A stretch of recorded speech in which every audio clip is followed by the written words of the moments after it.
Ya yo, everyone. That is the voice of your Yonko host, one of your Yonko hosts for tonight, DrJaceAttorney, coming back for a second week, a second helping, God forbid, of your friendly neighborhood Spider-Man. We're on episodes, 3 through 5? And listen, y'all heard our takes last week, and we were kind of left wondering, do we need this show? Do we want more of it? Do we care for more of it?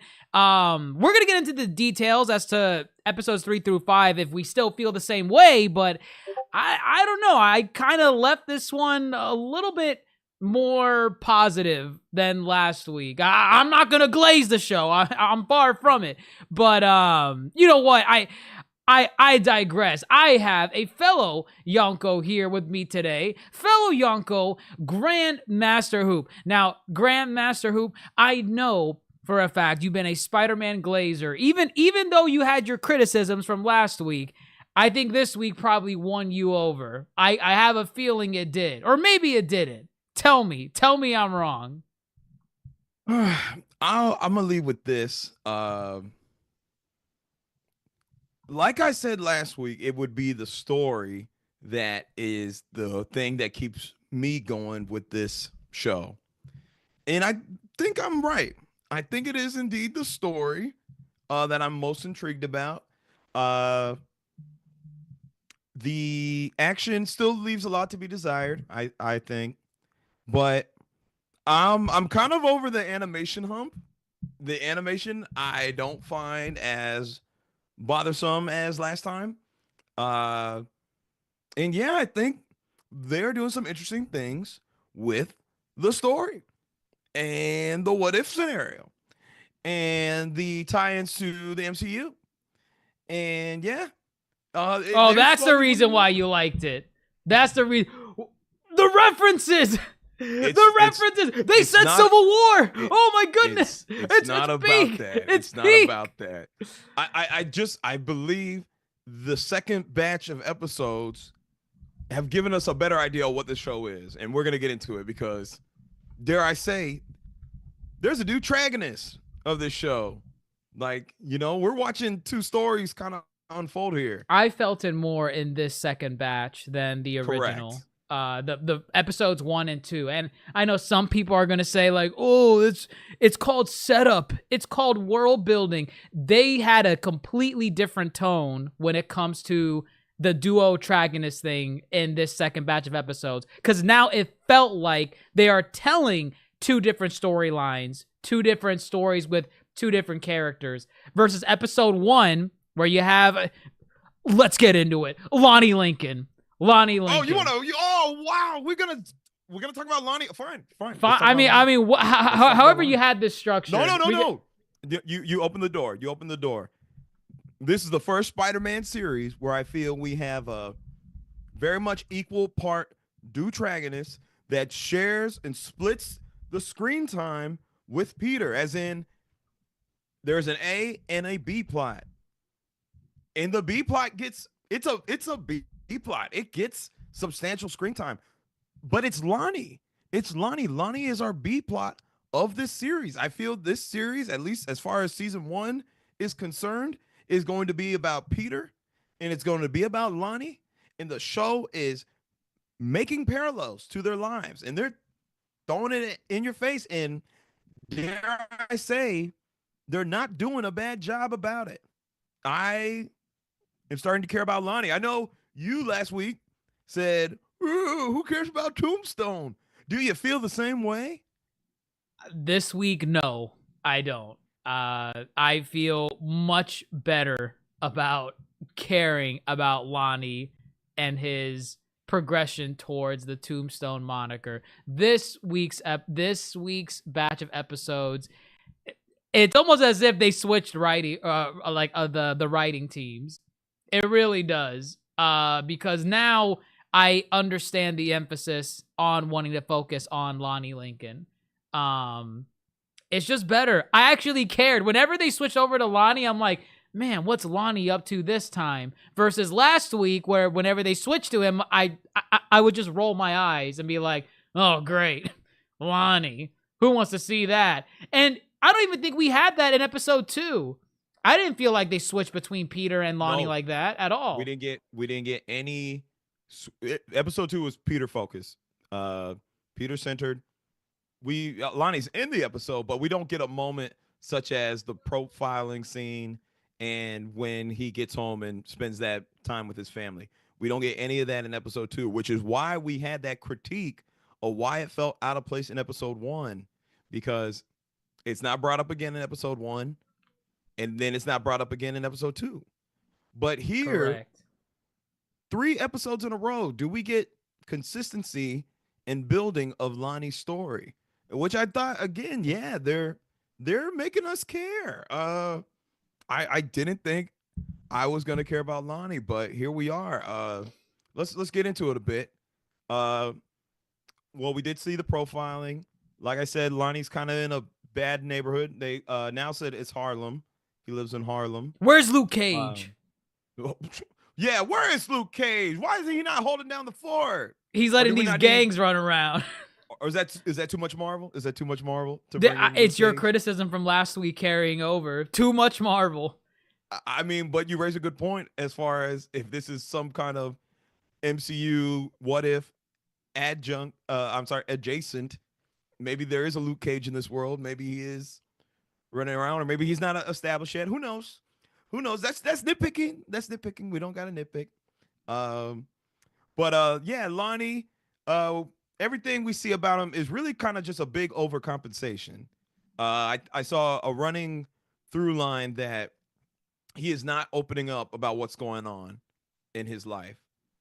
He kind of puts on a face, he puts on a front, and everything's good. You're like, hey, Parker, that's my good luck charm. Lunch on me today. And I got you too, Pearl. You my girl, okay? Man, did I feel so secondhand embarrassment for this scene. I was like, no, don't do Lonnie like that. Not the credit card. Not the credit card. Not the wallet opening up and seeing like the little moth fly out. the dust moth. Our boy struggling. I was like, why? Why are you doing this to him?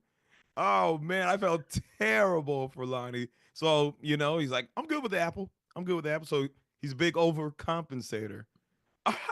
See, I'm feeling for him. Are you feeling for him? I do feel for him. I maybe in talking about it today, maybe we'll get to the root of like why, but like I'm telling you from last week, I did not care about this character.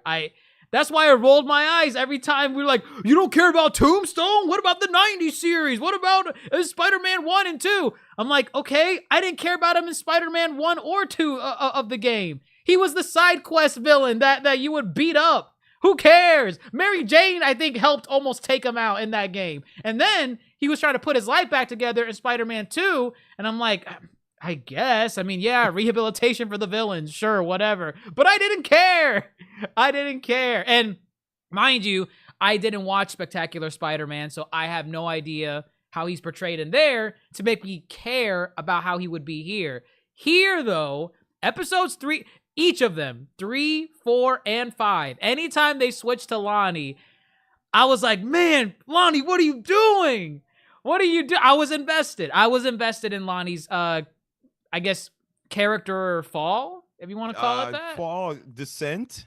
Yeah. I mean, I guess his character is pretty, it's still integral. It's still right. Yeah. He hasn't necessarily done anything wrong.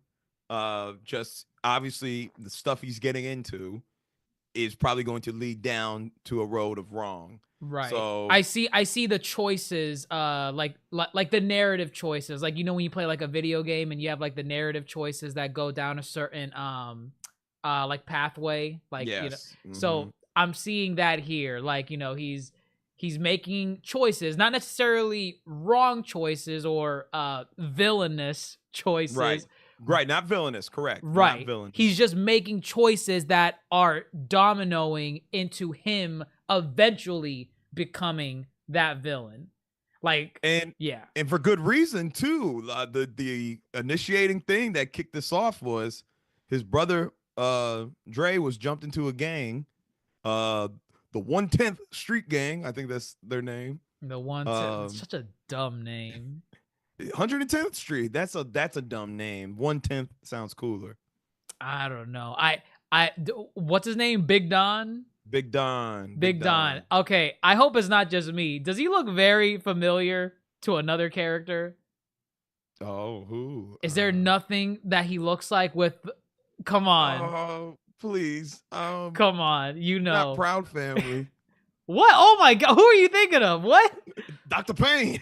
Oh, wow. Get Calvin in here. Have know him where you're check going you. with this. Who does he Dr. look like? Payne. Who? Bane? Bane? No, I said Dr. Payne, not Bane. Oh, sorry. Yeah. So wait, who are you saying he looks like? Uncle. The uncle. Uncle Aaron? Uncle Aaron, yes. Main reason being it's the purple, it's the bald head, it's the beard, and I thought it was their originally, like in seeing him within the first 5 seconds, I'm like, oh my God, is that Uncle Aaron? There's no way. But then once he said who he was and where he's from, I'm like, oh wait, that's not him. But his design looks very Uncle Aaron. It's the colors, the beard, the bald head. That's the version of Uncle Aaron that I know. That's the version I know. Sure. I wasn't thinking it, but hey. You thought you went to Dr. Payne. Like that's a completely I mean, you forced my mind to think. So Calvin, that's what I can. Calvin will let us know if he was in the writer's room on this one. Sure. Oh, sure. But yes, Big Don, leader of the 110th gang, says, Dre's part of the family. You can't just let him go. That's not how this works. Noble Lonnie trades up his time and his life in favor for his brother. His brother's out, Lonnie's in. And here we see kind of, the spiraling just continues from here. His back's against the wall. So, see, they're doing this really well. There's a parallel between him and Peter that they're making. Peter has to go put on the mask and go be Spider-Man, right? But at most, he's missing a movie date with Nico.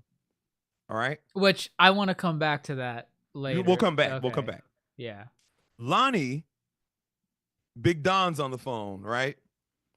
Lonnie, if he don't go help Big Don with the little gang rivalry thing going on, the little street war, turf war, he's not at football practice. He's throwing away one of his opportunities. In the beginning of the season, he said, I like having opportunities. And he's throwing one away. And I mean, he doesn't really have a choice. I don't know if you really have a choice in this. Hey, they're outside to get you, Lonnie. Be ready. Or they'll come get you. What? What do you do? Say no to Big Don. Huh? Say no to the Big Don. You would say no to Big Don when the dudes, Dozer and whoever else is outside Bulldozer. In the parking lot, ready to pull you from football practice? You say no? I'll tell the coach. I don't know. Okay. Coach, check them. Hold on. What'd you say? You tell who? The coach? Who is Lonnie not telling anything to? Anyone. Yeah. Anyone. He's putting up the front.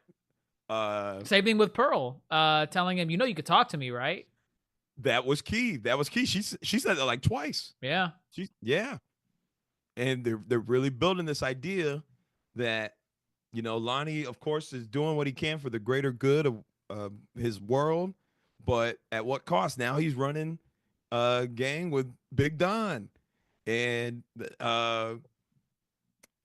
his other opportunity being school. He says he wants to do good in school. What did Big Don say to that? I mean, what was it? He's like, this ain't no study hall. Oh, this ain't no study hall. That's what it was. Who said you could read? Learning.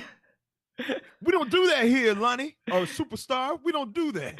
They did this little bit where the NPC thugs were in the background, like snickering and making these quips, like, "Look at him trying to be smart, the bitch ass." I'm like, oh, get out of here! Shut the hell up. This is so corny. I mean, I get it, but That was kind of funny. That was kind of funny hearing them in the background.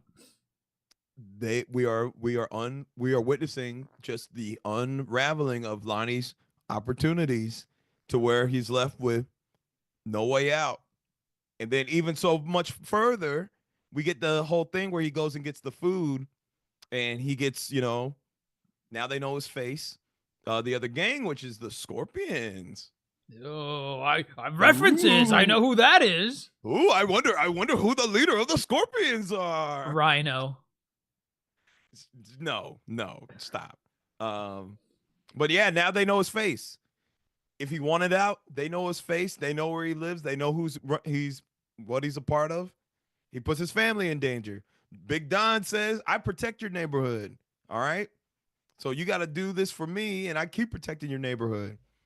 His back's against a wall. It is. Which it ultimately culminates to this little turf war, this little skirmish with the Scorpions, where we meet Matt Gargan. I know him. They're Nacho. I don't think he's based off of Michael Mando. But he does have the same tattoo. So they have the same tattoo on like their neck. Yes. And it's a scorpion. Yes, the Homecoming Nacho Michael Mando Scorpion has a scorpion tattoo on his neck. Yep. Oh, okay. Wow. So again, I know we had some comments saying that, this is not in the MCU. I think there's confusion. Yeah. There's a misunderstanding that because this is not taking place on Earth 616, that it's not MCU related in any way. It's its own isolated thing. Technically, yes. This is not in Earth 616, right? That's the name of the main sacred timeline. It's debated whether it's Earth 616 or 19999. Which one? The Spider-Man show? The MCU. Okay. So right. So the confusion is is this taking place in our main MCU timeline where, the MCU movies come out? The sacred timeline. The sacred timeline. Technically, no. It does not take place in that timeline, so people assume it's not MCU related. That is incorrect. It is still in the MCU, but because of shows like Loki and other multiverse shenanigans that were established in phases 4 and 5, shows like this can exist and still be canon, big air quotes, in the MCU, but they're in a different multiverse. They're in a different universe within the same multiverse. So that is what this show is. It is still part of the MCU. It's just not part of the sacred timeline. Is that accurate? I feel like it is. No. That's it. You're right. I feel that was clear. I don't know why people are confused on that. Clear as day, when Doctor Strange came in through the hole, I'm like, this is a multiverse story, folks. We're going to see deviations. To be fair with the Doctor Strange thing, originally when I saw him, I just thought it was that universe's Doctor Strange doing some dimensional shenanigans. Because Doctor Strange doesn't have to go into different multiverses. He could just go into a different dimension and fight some bug creature and then get spat back out. It's true. So I thought initially that's what was happening in that fight. But then I started thinking, wait a minute. This is looking like very Spider-Verse-esque, with the spider coming out from the portal and it bit Peter. And it's like, oh, well, if that portal was never there, he never would have been bit. Is that like Spider-Verse related? Is that another spider that's running around? So I get it. But yeah, this sets the record straight. It is. If it's airing on Disney Plus, take a guess. It's in the MCU. If you see Marvel animation, if you see the tagline Marvel and then something after it, whether it's animation or studios or Spotlight, whatever, it's in the MCU. It is. The confusion part is when you go see a movie like Venom or Craven, and then it has Marvel, just Marvel, in the opening credits. Is this in the MCU? It says in association with Marvel. Oh, yeah, that's how they get away with it. Yeah. There you go. Mm-hmm. So that's the big hint. You see I need people to stop being dumb. I just need them to stop being dumb. I'm tired of seeing that comment. Okay, if it's not that tough. this is the cheat code. You see Marvel blank, a word after the Marvel, animation, studios, whatever. It's in the MCU. Okay, so Easy. look, Sanji brought this up. X-Men 97 to be canon. If you go look up the official phase, if you go look up the official phases, X-Men 97 is a part of Phase 5. Which is crazy. Which is crazy to think about. Oh, it's actually listed in there. Like, it is listed in the Phase 5 projects. Oh, okay. So there you go. And I think that's Marvel Animation, right? That is, well, Marvel Studios in-house their animation. Yes, correct. Yes. Will they actually call it Marvel Animation anymore? I don't know. I know they put the Marvel Studios on it, and yeah. Okay. But yeah, if you look it up, it's part of Phase 5, which is crazy to think about. Right. I don't know what that means as far as, are we going to see? Okay, Marvel Studios Animation. That's what it says. Okay, there we go. Marvel Studios Animation.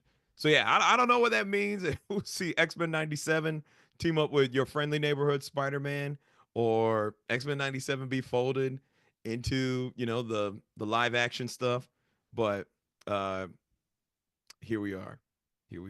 Actually, I might be wrong on that X-Men 97. Let me come back. I'll come back to that. Okay.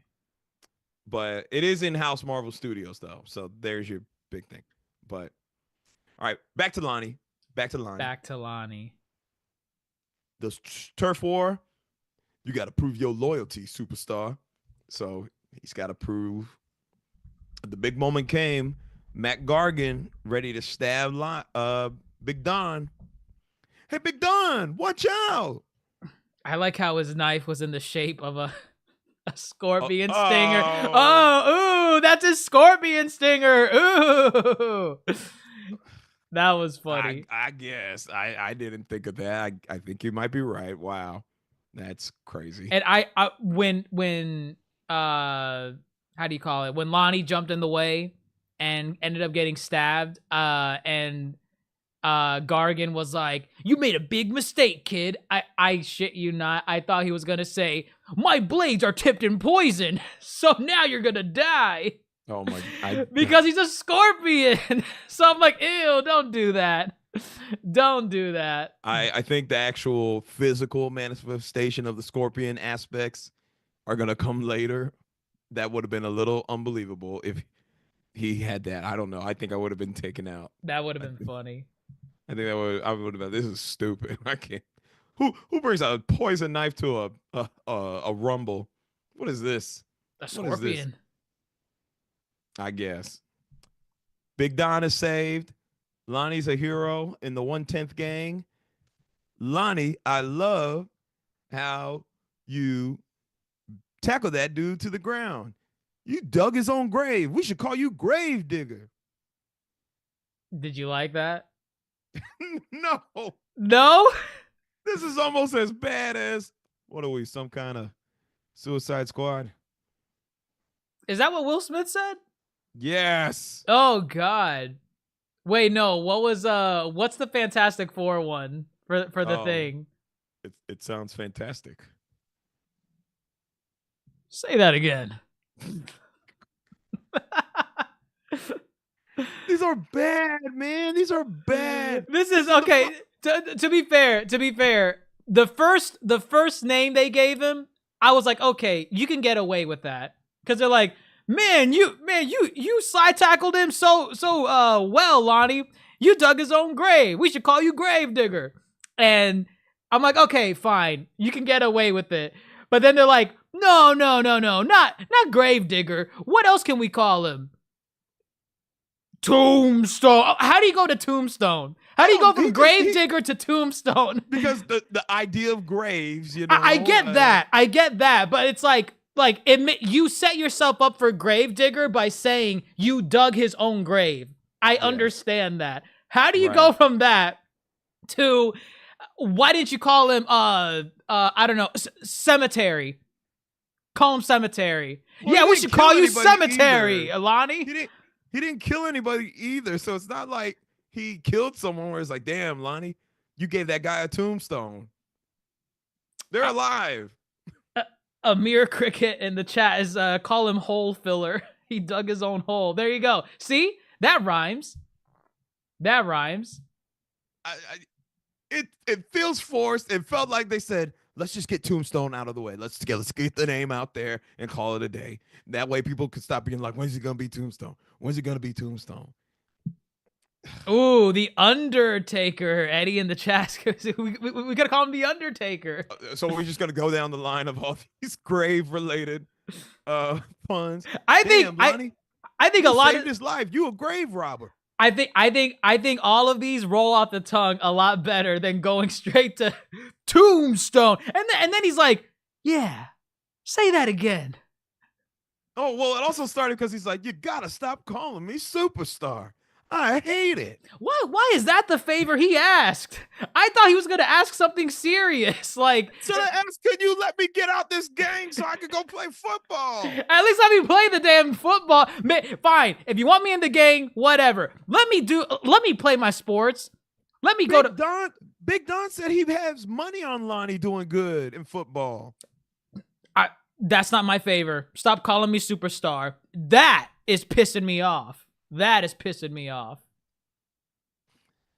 I can let it go. This build up to this moment was good. The delivery of the name of Tombstone was bad, and I don't know how it's going to be used moving forward. I'm sure the gang folks are going to call him Tombstone, but is he going to make it back on the field and be like, "Yo, coach, put me on defense. I want to bury some people. Call me Tombstone." Wow. What if his team comes to that conclusion instead? Like he says, I want to bury some people, and then they see him perform on the field, and he's like, man, he's digging up holes and knocking these people out and putting them in there. It's almost like a cemetery out there. Oh my God. At this point, I want them to do it. At this point, I want them to do it. I don't. I can't. They gotta weave this now a lot better than how they're doing it right now. But by the end of it all, it seemed Lonnie is in. He's almost all the way in. Yeah, he's smiling. He's kind of like, I wouldn't say he's willing to do anything for them, but now I feel like he's gonna be less resistant. And like a Big Don calls him up, you know, maybe he might get a little annoyed, like, God damn it, man, I'm at practice. But he'll still be like, all right, give me like 5 minutes. Like, more open. That's if they allow him to go back to football. I think he could find that balance. Yeah, like you're saying. Because again, this is the parallel they're establishing. Lonnie's got this second life. Peter's got his second life. But I really think it's going to solidify too, because obviously Lonnie's having money problems.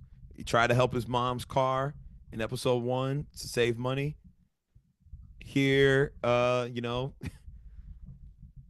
moths come out of the wallet. Once he starts getting paid, then I think Lonnie is done. I think Lonnie's going to be in it. So. Oh, yeah. He's going to get paid. Yeah, he's going to get paid. Yeah. That's and then Pearl's going to start questioning it too. You know? Like, Lonnie's going to show up in a car and be like, yeah, Pearl, I don't got to walk home anymore. And you don't got to drive me either. I got this. Parker, get on my new ride.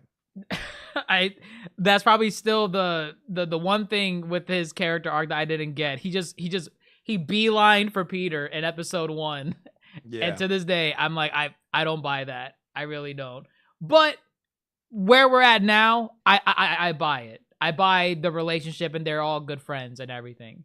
So yeah. They're establishing their little corner of Spidey friends. I'm in a much better place with kind of these supporting characters than I was last week. I'm vibing, I'm gelling. It's working so far. Obviously, I think we need a little more to make Lonnie's kind of final transition to villainy. Oh, yeah. Eddie said the big man, like in Spectacular Spider-Man. But yes. They call him the big man? They did. They told him, they said, I know you're the big man of crime. And he's like, nobody calls me the big man. but people know me as L. Thompson Lincoln. But the nickname I've grown fond of is Tombstone. Ew. It was cold delivery. It was a really cold delivery. I'll Really take your good. word for it. Yeah, my spectacular fans know. But yeah, I think we need to see more of the Peter and his friends. So this fallout with Lonnie hits harder. So if they give us that, I think I'll be even sold. So I think that's coming. I think it's coming. We'll see. We'll see. But that's Lonnie.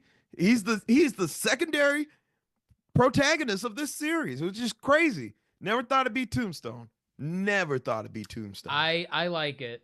I like it. And actually, do you need more time to come to this decision? But do you feel like, because I remember last week you said Tombstone's portrayal in Spectacular Spider-Man was the best you've ever seen of Tombstone, right? Yeah. Is this on track to be better than that or on par? What a great question. The biggest thing here is that he was just Tombstone.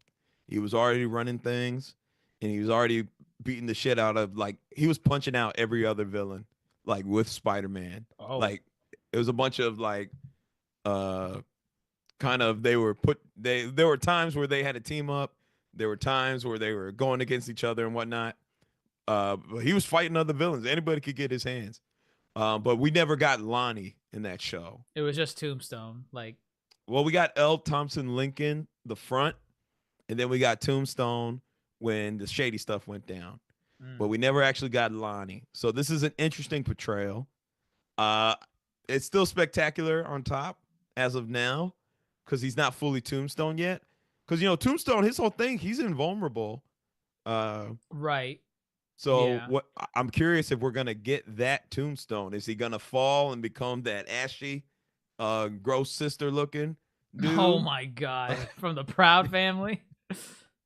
Well, when it comes down to it, he is black, and then he becomes really, like, pale. And I don't even know, like, what his origin is with. I think he just falls in some kind of vat. Like the Joker? Yeah, literally, yeah. Oh. Yeah. And he just his skin becomes invulnerable from that. So okay. I'm curious if they go down that road, how's that gonna look? And will we get that fully realized Tombstone? When that happens, then I can comment on whether or not which is the better portrayal. But we'll see. Fair. We're in it with Lonnie now, though. I'm in there with Lonnie.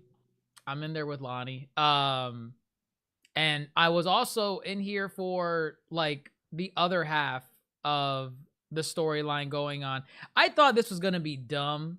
I genuinely did. I thought this next segment was gonna be dumb. The Norman Osborn thing with Peter, because he's clear as day evil. He's like, yeah, I am the Green Goblin. I thought he was gonna do that. I thought that's what was gonna happen. That did not happen, at least from what we know so far. And I like this dynamic that's going on right now between Norman and Peter, because I feel like from what we can see so far, it seems genuine. Like, very genuine. He still has that sinister, like, I don't know what's in his voice. He got something in his voice where I'm like, I really don't trust you. I really, really don't. Like, I'm expecting you to say something so messed up that Peter's gonna wake up and be like, well, you're like a goblin of sorts. All you care about is green money. And then bam, mask off. That hasn't happened yet.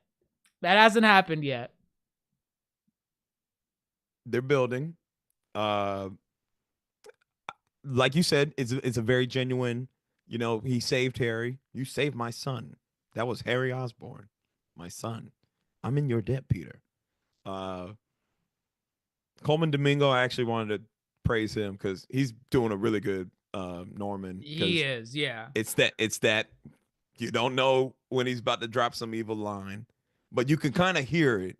You can kind of hear if he were to take a more villainous approach, I'm sure he can get there. Oh, for sure. Yeah. Yeah. So I give him those props. But yes, I do like this dynamic.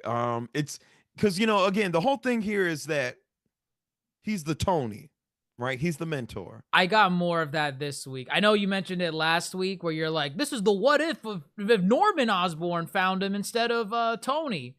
And I was like, I mean, maybe, I guess. But now seeing them develop their relationship, I'm like, wow, you know what? You swap Tony in for Norman, and it's a different parallel, Yes. Yeah. Because Tony wasn't present other than giving Peter the suit, flying him out to Germany to do the Civil War, and then flying him back. He was with Happy, A, most of the time. B, they had that moment where he's like, don't hug me. I'm just opening the door. Right. And then they had the boat saving scene in Homecoming. And really, not until Infinity War was when they probably spent the most time together. But Norman from the jump is like, Peter, I made this internship to find you, to thank you, and make you a better hero. And Norman wants to be there every step of the way. He wants to be his daddy. I don't know about daddy, but he wants the help. He feels like a father figure in a way. Like, I don't know. It's giving father figure, sure. Yeah. And it looks like he has a good relationship with Harry as well. And see, that's where I thought they were going to diverge, where it's like he's giving this father figure role to Peter in a way that maybe he was not giving it to Harry. And maybe that's what's going to create some kind of like jealousy thing. But that doesn't seem to be the case here. Norman seems like an upstanding guy. Like he takes care of his son. His son seems to be happy for the most part. And he's caring for Peter. I don't know. Maybe he's not too evil. Good to be true.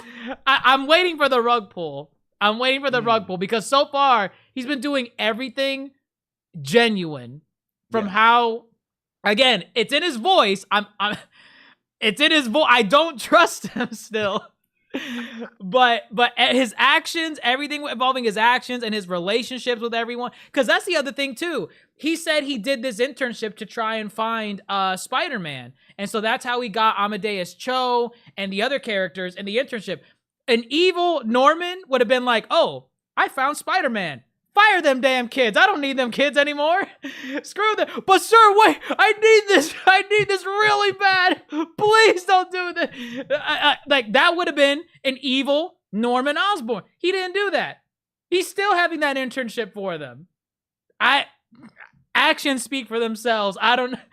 Something so messed up has to happen for him to like just be like, avenge me! Pumpkin bombs! What's gonna happen? I don't know. I don't know either. I have an idea. We'll get to it. I want to stay on this train though. I have an idea. But yeah, he's all the check boxes for good supporting character. He's checking them all. He is not messed up once. And then even in this sequence, which I thought was actually a pretty fun sequence with him pushing these new suits onto Peter. If he's testing something for himself? No. Just saying, okay. He realized how much he was pushing Peter, Oh, and he backed off. And he backed off and he said, actually, Peter, I looked at your designs and I think we got something that's going to work, Also, he's paying Peter. Another reason. Oh my gosh, the scene too where he's fighting those two thugs and he's like, Peter, I tapped into the satellite. I'm gonna help you out. I'm like, look at Norman. He didn't have to do all this. He's his Jarvis in his ear. He was a Jarvis, yeah, right in that moment. Yeah. It's genuine. It's very genuine. And then yes, this suit trying on sequence, yeah, he backed off. He said, let me listen to Peter. This is I'm trying to help him. It's not about me. It's about him. It's not about the demographics. I honestly, an evil Norman would have been like, I'm doing all this for you, Peter. We must keep experimenting with the suits. And then a scared Peter's like, Mr. Osborn, please, just stop. You're scaring me. Listen, he takes off one of the suits And he's like, I can't wear this one, Mr. Osborn. You can't do this to me. I started this company. You haven't. We didn't get that. It's not that Norman. It's not that Norman. Actually, fun. I want to point out. He just said back to formula. Actually. Oh wow. Back to formula. After all the suits were done. If they said that, I would have said the show's a 10. Peter, I've been looking at the suits. Back to formula. It would have been a 10. It would have been a 10. It would have been a 10. I want to say one of the suits, the first suit with the cape, was it given Great Saiyan Man? Yes, it gave Great Saiyan Man / Super Sentai, like which is what Great Saiyan Man is based off of, like Power Rangers, Sentai Warriors. Yes, it gave that the one with the cape, and he had like the visor. Yes. It did, especially the way he crossed his arms and everything too.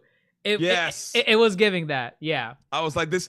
I know there's probably some comic book like reference that suit is really trying to make, but I was like, let me ask Dr. Jace if he thinks this looks like Great Saiyan Man. It does. It does. That's what I was getting. So if the animators did that intentionally, shout out to y'all. I need someone to come and confirm that. But whatever. I wanted to point that out though. Actually, yeah, again, fun sequence, this suit bit. That black one was definitely Black Panther. Yeah, that gave off Black Panther vibes too. Well, because when he came down the tree, he kind of clawed the tree. And the way, like, what? Oh, I was saying, is this the opening of Black Panther in 2018 when he's in the tree? Oh, I didn't even think. Oh, wow. I guess that's what I was thinking. I was like, oh, that's funny. I mean, that's even funny. The way the eyes were slanted. Yes. Like yes. It gave Black Panther. It gave Black Panther through that as well. So I thought it was Black Panther too, a little bit. There was another one. Oh, the one where he kind of had wings. The beetle. The beetle. Oh, was that the beetle? That's the beetle. Do you remember that from Ultimate? I remember the beetle. Yeah, I remember him from Ultimate Spider-Man, the game, and I also remember him from Spider-Man 2 on PS1. Enter Electro. Was the beetle in that? He is in that one. I'm pretty sure it's Spider-Man 2, not Spider-Man 1. But I thought it was homage to the Dragonfly from superhero movie with Drake Bell, the Dragonfly. Oh no, stop. I thought that's what it was. No. I'm like, why does he look like a dragonfly? There's no dragonfly superheroes. And I'm like, wait a minute. The parody movie, superhero movie with Drake Bell. Definitely not that. No. Samate in chat says he thought it was Moth. He thought it was a moth. Is there a moth character? I know I've seen this suit. I'm trying to find the name. Maybe it's not Beetle, but part of me wants to say it is Beetle. I'm trying. There was a time Peter was trying on a bunch of different suits, and I definitely seen that one before. Whatever the heck it was dumb. It didn't work. It did not. It did not. No, but no. Continuing this. Now that's Team Spider-Man. Team Spider-Man. Team Spider-Man. He makes the white suit, which is most people say it's given the foundation suit. Oh, is that what? Oh, okay. Because originally I saw it and I'm like, is that Anti-Venom? But I'm like, no, that doesn't make sense. Anti-Venom doesn't look exactly like that. But I think this is a costume from one of the Spider-Man games, right? I'm pretty sure. I mean, you could wear it in the games. Yeah, I'm pretty sure. This suit though was made by the Fantastic Four, if I'm not mistaken. Oh, okay. Yes. Interesting. The Future Foundation suit. So. Oh, Eddie confirmed it in the chat too. It is Fantastic Four. Okay. Yeah. There you go. Which is cool. I like the suit. It's nice. Not my favorite. Not my favorite. No, but it's a different take. A step in the right direction. And actually, I don't know if you've been skipping these, but they've been slightly changing the intros to every episode. I haven't been skipping them, but I haven't been ultimately like paying super attention. It's nothing crazy, but like for example, when Peter got this suit in the intro, he's no longer wearing his makeshift suit, the one that he had from Oh, the. really? Yeah. So same exact scenes they're showing where he's like jumping and kicking people, but now he's not wearing the OG suit he has. He's wearing the Oh. Foundation suit. And also at the end of every intro, they kind of show, and this is cool. They showcase like a comic book panel for the episode with like what's going on. So each episode has its own like comic book panel ending sequence. You just have to watch the intro, wait till the end, and see what the new comic book panel is for the episode. I think that's kind of cool. For No, that's super the cool. cover, comic book cover. Yeah.